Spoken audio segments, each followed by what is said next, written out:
తెలంగాణలో కాంగ్రెస్ ప్రభుత్వం ఏర్పడిన నాటి నుంచి కొనసాగుతున్న అంతర్గత అసమ్మతి, బహిరంగ విమర్శలపై కాంగ్రెస్ హైకమాండ్ ఎట్టకేలకు దృష్టి పెట్టింది. పార్టీ లైన్ దాటిన నేతలపై కొరడా జులిపించేందుకు రెడీ అయింది. సొంత ప్రభుత్వం సీఎం రేవంత్ రెడ్డి వైఖరిని తప్పుబడుతూ పార్టీ ప్రతిష్టను దెబ్బతీస్తున్న నేతలపై కఠిన చర్యలు ఉపక్రమించింది.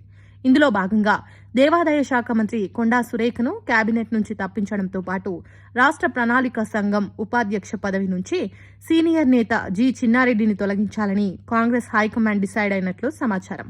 ఈ విషయంపై పార్టీ పెద్దలు ఇప్పటికే సీఎం రేవంత్ రెడ్డితో చర్చించినట్లు సమాచారం. ప్రస్తుతం సీఎం రేవంత్ రెడ్డి యూకే పర్యటనలో ఉన్నారు. ఆగస్టు 23న హైదరాబాద్కు తిరిగి రానున్నారు. ఆయన వచ్చాక కొండా సురేఖను మంత్రివర్గం నుంచి తొలగించాలని గవర్నర్కు సిఫారసు చేసే అవకాశం కూడా ఉంది. అదే సమయంలో చిన్నారెడ్డిని ప్లానింగ్ బోర్డు చైర్మన్ పదవి నుంచి తొలగిస్తూ ఉత్తర్వులు కూడా జారీ చేస్తారని సమాచారం. కాంగ్రెస్ పార్టీకి చెందిన సొంత నాయకులే పార్టీ, ప్రభుత్వ ప్రతిష్టను దెబ్బతీస్తుండడంపై కాంగ్రెస్ హైకమాండ్ సీరియస్ గా ఉన్నట్లు తెలుస్తోంది. పరిస్థితిని ఇప్పుడే అదుపు చేయకపోతే పార్టీ ప్రతిష్ట దిగజారే ప్రమాదం ఉందని గ్రహించిన పార్టీ అగ్రనాయకత్వం దిద్దుబాటు చర్యలకు సిద్దమైనట్లు వార్తలు వస్తున్నాయి. ఇటీవల మంత్రి కొండా సురేఖ కుమార్తె కొండా సుష్మిత సీఎం రేవంత్ రెడ్డిపై తీవ్ర ఆరోపణలు చేశారు.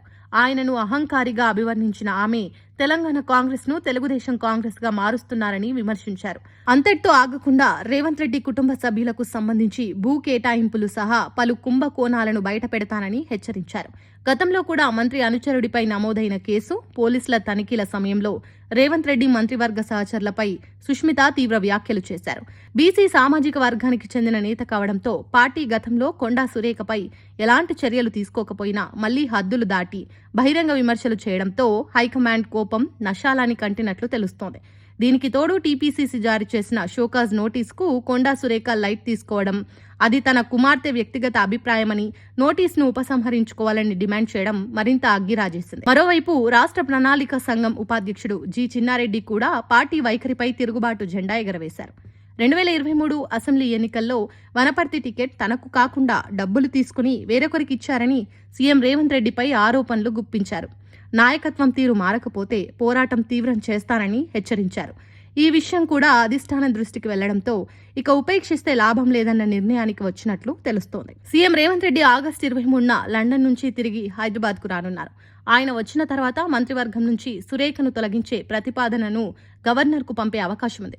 అదే రోజున జి చిన్నారెడ్డి తొలగింపు ఉత్తర్వులు కూడా వెలువడే ఛాన్స్ ఉంది.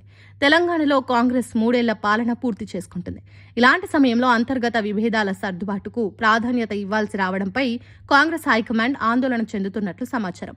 మరోవైపు పీసీసీ అధ్యక్షుడు బి మహేష్ కుమార్ గౌడ్ సీఎం రేవంత్ రెడ్డి మధ్య ఉన్న విభేదాలతో పాటు ముఖ్యమంత్రి, మంత్రివర్గ సహచరుల మధ్య సఖ్యత లేదన్న విషయంపై హైకమాండ్ దృష్టి సారించినట్లు తెలుస్తోంది.